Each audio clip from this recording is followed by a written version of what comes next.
श्रीगणेशाय नमः। अथ श्रीगणेशाष्टोत्तरशतनाम स्तोत्रम्। श्रीशिव उवाच काश्यां तु बहवो विघ्नाः काशीवासवियोजकाः तच्छान्त्यर्थं ढुण्डिराजः पूजनीयः प्रयत्नतः।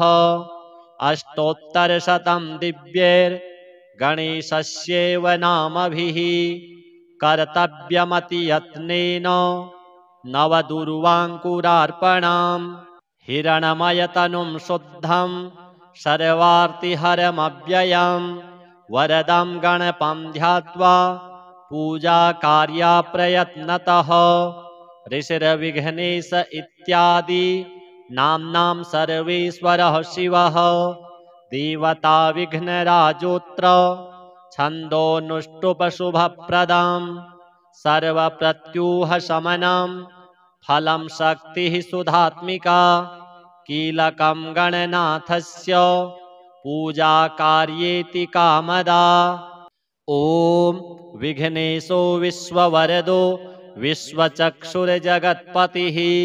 हिरण्यरूपः सर्वात्मा ज्ञानरूपो जगन्मयः सर्वज्ञः सर्वगः शान्तो गजास्यो विगतज्वरः विश्वमूर्तिरमेयात्मा विश्वाधारः सनातनः सामगानप्रियो मन्त्री सत्त्वाधारः सुराधिपः समस्तसाक्षी निर्द्वन्द्वो निर्लिप्तो मोघविक्रमः नियतो निर्मलः पुण्य कामदः कान्तिदः कविः कामरूपी कामवेशो कमलाक्षः कलाधरः सुमुखः सर्वदा शुद्धो मूषिकाधिपवाहनः दीर्घतुण्डघनुः श्रीमान् अनन्तो मोहवर्जितः वक्रतुण्डः शूर्पकर्णो परमं पावनेश्वरः योगीशो योगवन्द्याङ्घ्रि रुमाजनुरयापहः एकदन्तो महाग्रीवः शरण्यः सिद्धसेवितः सिद्धिदः करुणासिन्धुः भगवान् भव्यविग्रहः विकटः कपिलो ढुण्डिः उग्रो भीमोदरः शुभः गणाध्यक्षो गणाराध्यो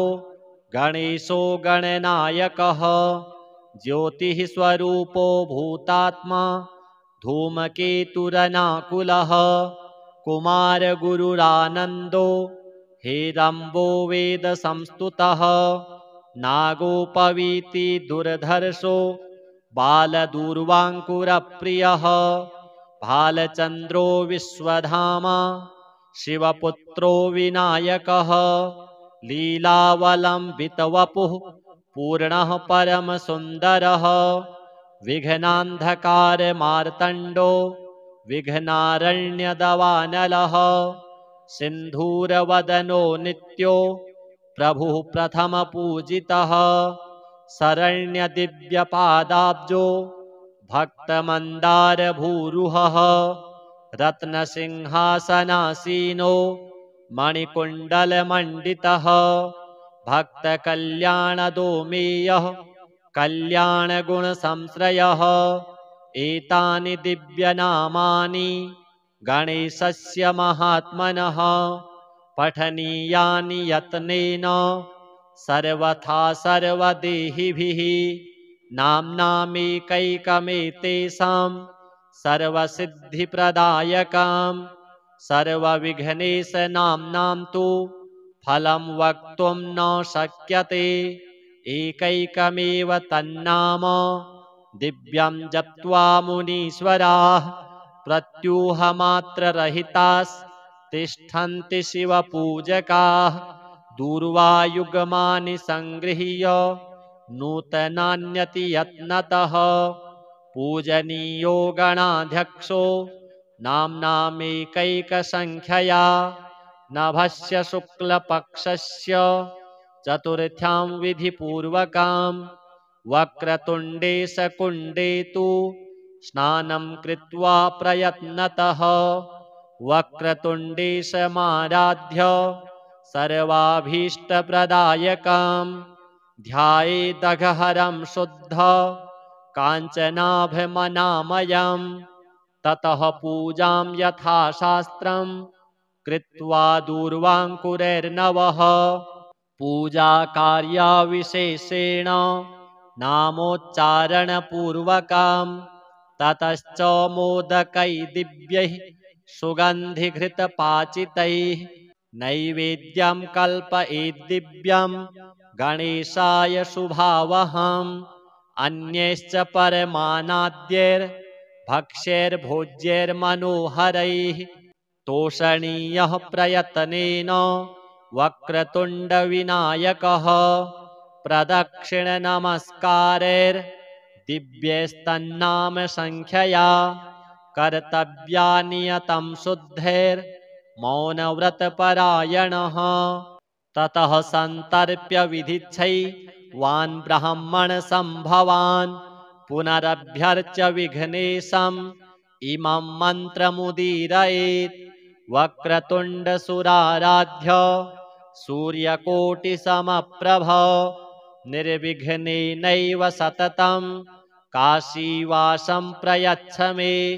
इति सम्प्रार्थ्य विधिवत् पूजां कृत्वा पुनर्मुदा नमस्कृत्वा प्रसाद्यैनं गच्छेद्धुण्डिविनायकम्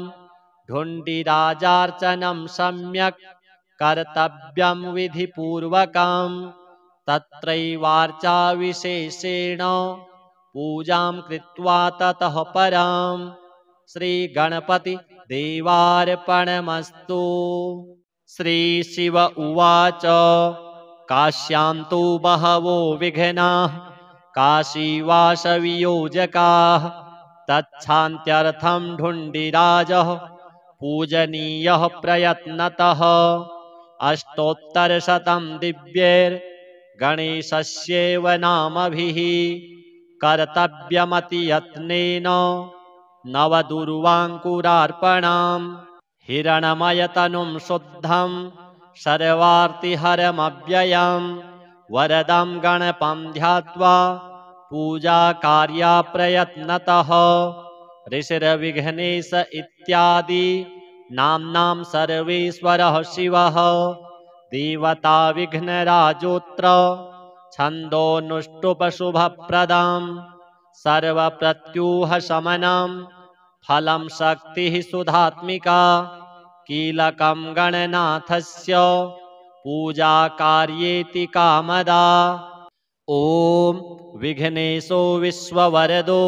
विश्वचक्षुर्जगत्पतिः हिरण्यरूपः सर्वात्मा ज्ञानरूपो जगन्मयः सर्वज्ञः सर्वगः शान्तो गजास्यो विगतज्वरः विश्वमूर्तिरमेयात्मा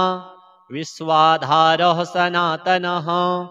सामगानप्रियो मन्त्री सत्त्वाधारः सुराधिपः समस्तसाक्षी निर्द्वन्द्वो निर्लिप्तो मोघविक्रमः नियतो निर्मलः पुण्य कामदः कान्तिदः कविः कामरूपी कामवेशो कमलाक्षः कलाधरः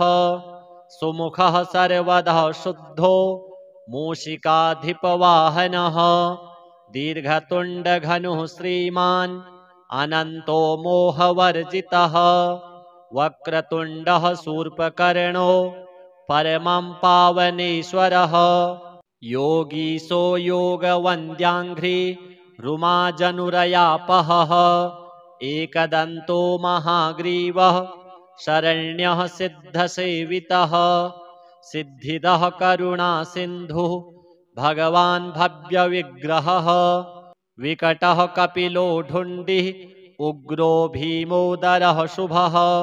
गणाध्यक्षो गणाराध्यो गणेशो गणनायकः ज्योतिः स्वरूपो भूतात्मा धूमकेतुरनाकुलः कुमारगुरुरानन्दो हेरम्बो वेदसंस्तुतः नागोपवीति दुर्धर्षो बालदूर्वाङ्कुरप्रियः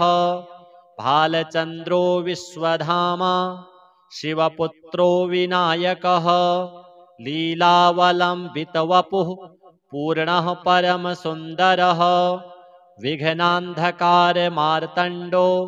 विघ्नारण्यदवानलः सिन्धूरवदनो नित्यो प्रभुः प्रथमपूजितः शरण्यदिव्यपादाब्जो भक्तमन्दारभूरुहः रत्नसिंहासनासीनो मणिकुण्डलमण्डितः भक्तकल्याणदोमेयः कल्याणगुणसंश्रयः एतानि दिव्यनामानि गणेशस्य महात्मनः पठनीयानि यत्नेन सर्वथा सर्वदेहिभिः नाम्नामेकैकमेतेषां सर्वसिद्धिप्रदायकां सर्वविघ्नेशनाम्नां तु फलं वक्तुं न शक्यते एकैकमेव तन्नाम दिव्यं जप्त्वा मुनीश्वराः प्रत्यूहमात्ररहितास्तिष्ठन्ति शिवपूजकाः दूर्वायुगमानि सङ्गृह्य नूतनान्यति यत्नतः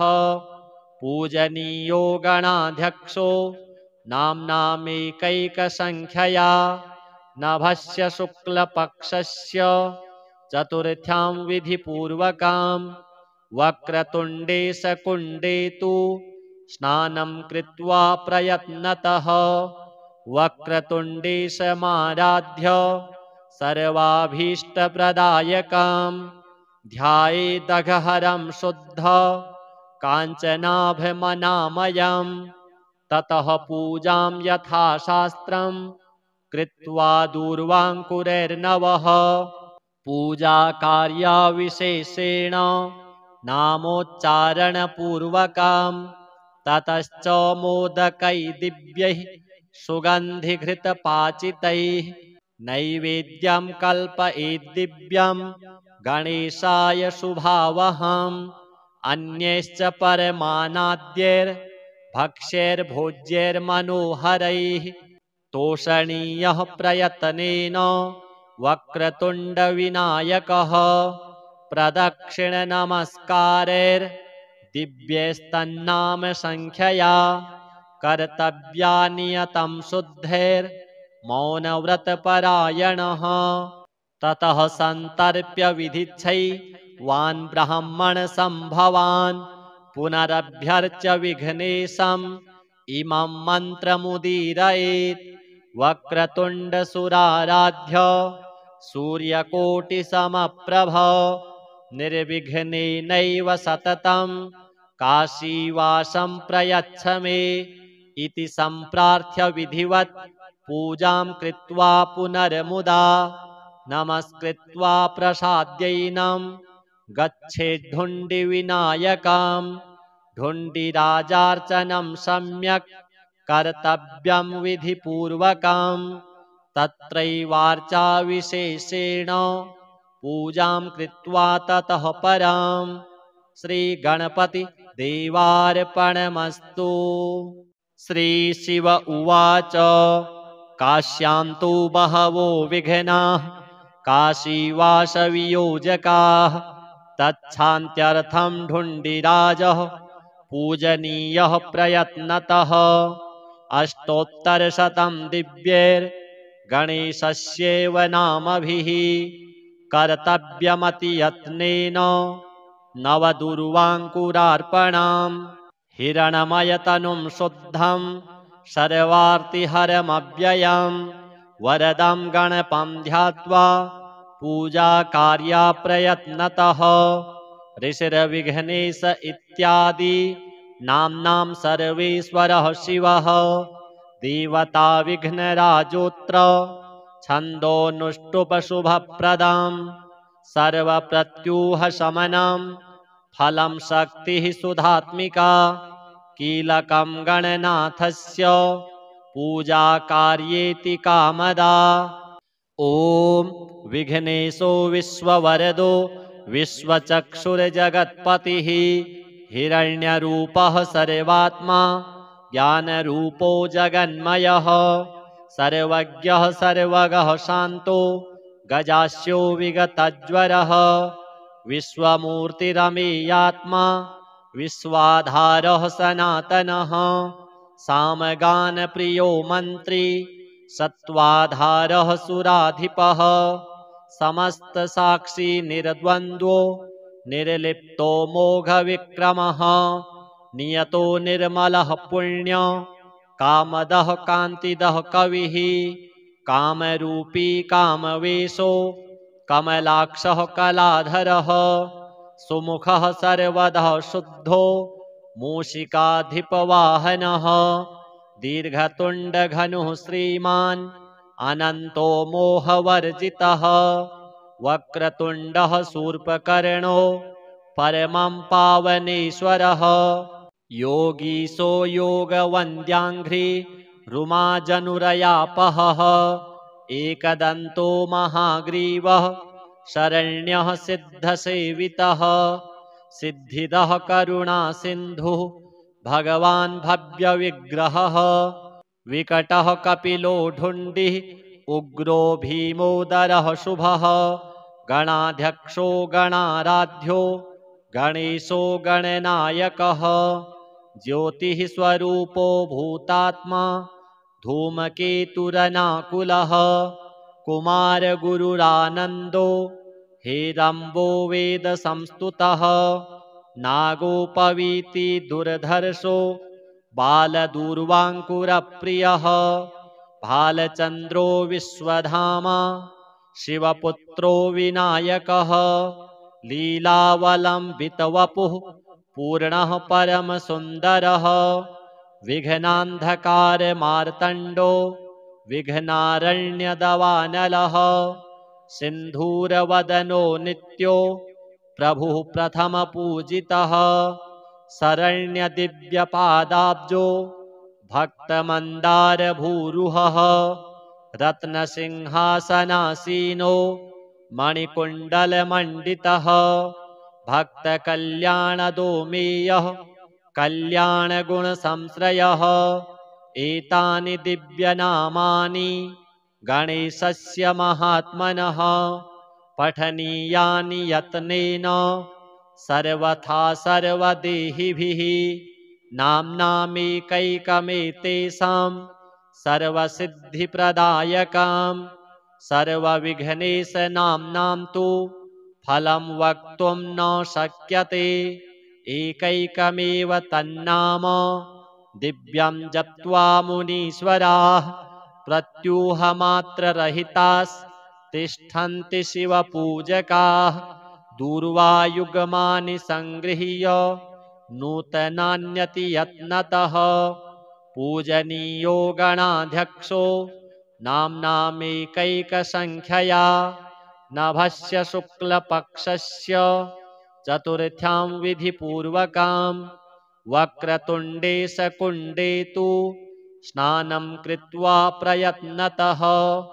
वक्रतुण्डे समाराध्य सर्वाभीष्टप्रदायकां ध्यायेदघहरं शुद्ध काञ्चनाभमनामयम् ततः पूजां यथाशास्त्रं कृत्वा दूर्वाङ्कुरैर्नवः पूजाकार्यविशेषेण नामोच्चारणपूर्वकं ततश्च मोदकै दिव्यैः सुगन्धिघृतपाचितैः नैवेद्यं कल्पयेद्दिव्यं गणेशाय शुभावहम् अन्यैश्च परमानाद्यैर्भक्ष्यैर्भोज्यैर्मनोहरैः तोषणीयः प्रयत्नेन वक्रतुण्डविनायकः प्रदक्षिणनमस्कारैर्दिव्यैस्तन्नामसङ्ख्यया कर्तव्यानियतं शुद्धैर्मौनव्रतपरायणः ततः सन्तर्प्य विधिच्छैवान् ब्राह्मणसम्भवान् पुनरभ्यर्च्य विघ्नेशम् इमं मन्त्रमुदीरयेत् वक्रतुण्डसुराराध्य सूर्यकोटिसमप्रभ निर्विघ्नेनैव सततं काशीवासं प्रयच्छ मे इति सम्प्रार्थ्य विधिवत् पूजां कृत्वा पुनर्मुदा नमस्कृत्वा प्रसाद्यैनं गच्छेद्धुण्डिविनायकं ढुण्डिराजार्चनं सम्यक् कर्तव्यं विधिपूर्वकं तत्रैवार्चा विशेषेण पूजां कृत्वा ततः परं श्रीगणपति देवार्पणमस्तु। श्रीशिव उवाच काश्यां तु बहवो विघ्नाः काशीवासवियोजकाः तच्छान्त्यर्थं ढुण्डिराजः पूजनीयः प्रयत्नतः अष्टोत्तरशतं दिव्यैर्गणेशस्यैव नामभिः कर्तव्यमतियत्नेन नवदुर्वाङ्कुरार्पणम् हिरणमयतनुं शुद्धं सर्वार्तिहरमव्ययं वरदं गणपं ध्यात्वा पूजाकार्या प्रयत्नतः ऋषिर्विघ्नेश इत्यादि नाम्नां सर्वेश्वरः शिवः देवता विघ्नराजोऽत्र छन्दोनुष्टुपशुभप्रदं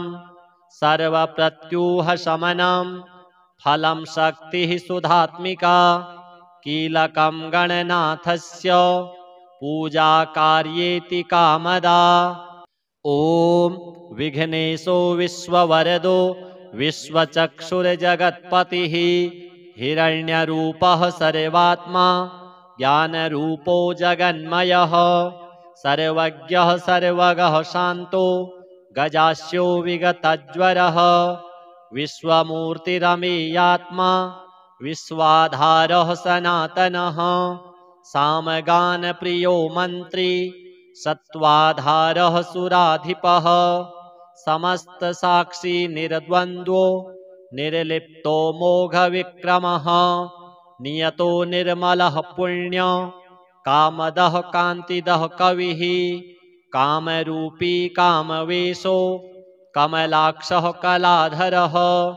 सुमुखः सर्वदा शुद्धो मूषिकाधिपवाहनः दीर्घतुण्डघनुः श्रीमान् अनन्तो मोहवर्जितः वक्रतुण्डः शूर्पकर्णो परमं पावनेश्वरः योगीशो योगवन्द्याङ्घ्रि रुमाजनुरयापहः एकदन्तो महाग्रीवः शरण्यः सिद्धसेवितः सिद्धिदः करुणासिन्धुः भगवान् भव्यविग्रहः विकटः कपिलो ढुण्डिः उग्रो भीमोदरः शुभः गणाध्यक्षो गणाराध्यो गणेशो गणनायकः ज्योतिः स्वरूपो भूतात्मा धूमकेतुरनाकुलः कुमारगुरुरानन्दो हेरम्बो वेदसंस्तुतः नागोपवीति दुर्धर्षो बालदूर्वाङ्कुरप्रियः भालचन्द्रो विश्वधामा शिवपुत्रो विनायकः लीलावलम्बितवपुः पूर्णः परमसुन्दरः विघ्नान्धकारमार्तण्डो विघ्नारण्यदवानलः सिन्धूरवदनो नित्यो प्रभुः प्रथमपूजितः शरण्यदिव्यपादाब्जो भक्तमन्दारभूरुहः रत्नसिंहासनासीनो मणिकुण्डलमण्डितः भक्तकल्याणदोमेयः कल्याणगुणसंश्रयः एतानि दिव्यनामानि गणेशस्य महात्मनः पठनीयानि यत्नेन सर्वथा सर्वदेहिभिः नाम्नामेकैकमेतेषां सर्वसिद्धिप्रदायकां सर्वविघ्नेशनाम्नां तु फलं वक्तुं न शक्यते एकैकमेव तन्नाम दिव्यं जप्त्वा मुनीश्वराः प्रत्यूहमात्ररहितास्तिष्ठन्ति शिवपूजकाः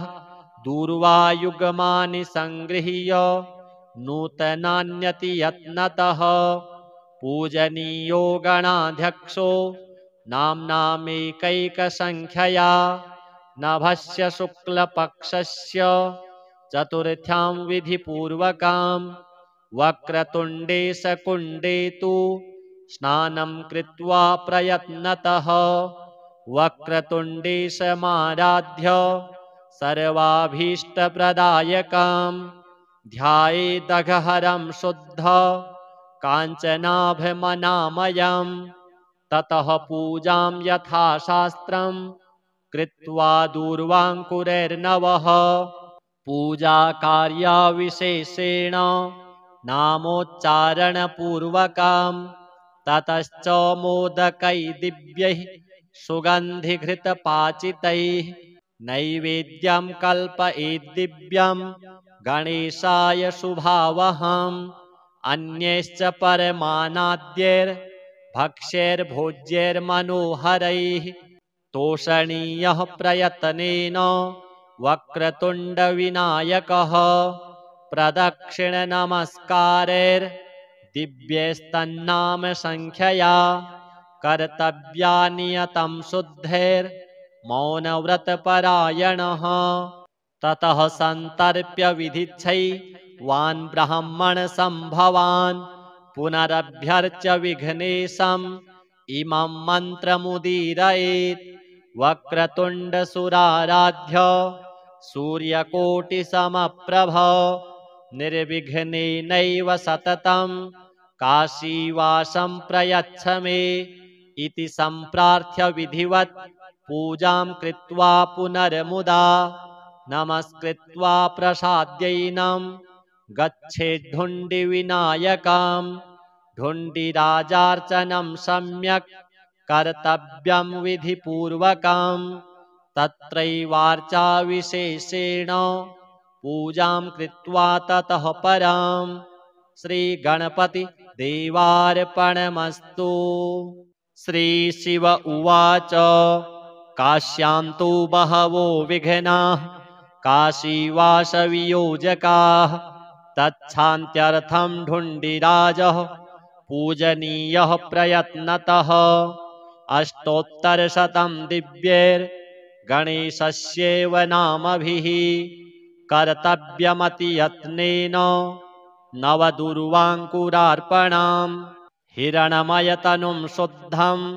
सर्वार्तिहरमव्ययं वरदं गणपं ध्यात्वा पूजाकार्या प्रयत्नतः ऋषिर्विघ्नेश इत्यादि नाम्नां सर्वेश्वरः शिवः देवता विघ्नराजोऽत्र छन्दोनुष्टुपशुभप्रदं सर्वप्रत्यूहशमनं फलं शक्तिः सुधात्मिका कीलकं गणनाथस्य पूजाकार्येति कामदा। ॐ विघ्नेशो विश्ववरदो विश्वचक्षुर्जगत्पतिः हिरण्यरूपः सर्वात्मा ज्ञानरूपो जगन्मयः सर्वज्ञः सर्वगः शान्तो गजास्यो विगतज्वरः विश्वमूर्तिरमेयात्मा विश्वाधारः सनातनः सामगानप्रियो मन्त्री सत्त्वाधारः सुराधिपः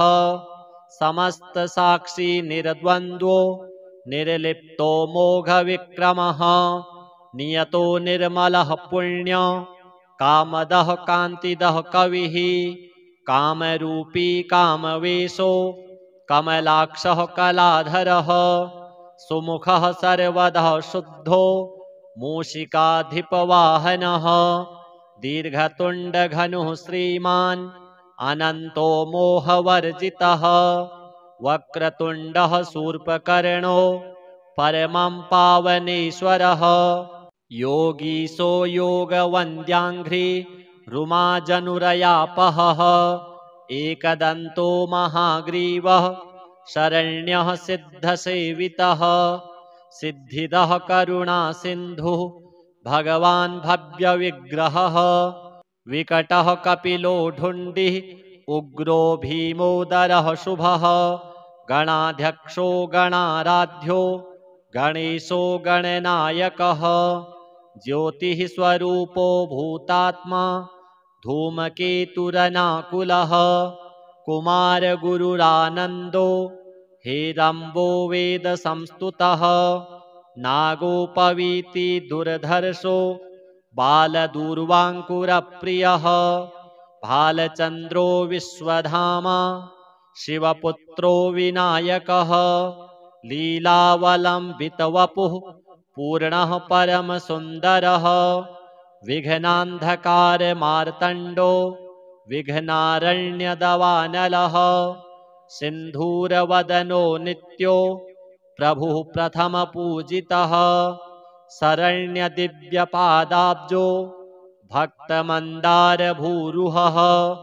रत्नसिंहासनासीनो मणिकुण्डलमण्डितः भक्तकल्याणदोमेयः कल्याणगुणसंश्रयः एतानि दिव्यनामानि गणेशस्य महात्मनः पठनीयानि यत्नेन सर्वथा सर्वदेहिभिः नाम्नामेकैकमेतेषां सर्वसिद्धिप्रदायकां सर्वविघ्नेशनाम्नां तु फलं वक्तुं न शक्यते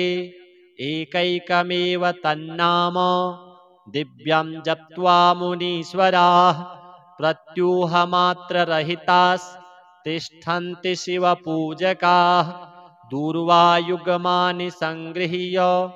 नूतनान्यति यत्नतः पूजनीयो गणाध्यक्षो नाम्नामेकैकसङ्ख्यया नभस्य शुक्लपक्षस्य चतुर्थ्यां विधिपूर्वकां वक्रतुण्डे शकुण्डे तु स्नानं कृत्वा प्रयत्नतः वक्रतुण्डे समाराध्य सर्वाभीष्टप्रदायकां ध्यायेदघहरं शुद्ध काञ्चनाभमनामयं ततः पूजां यथाशास्त्रं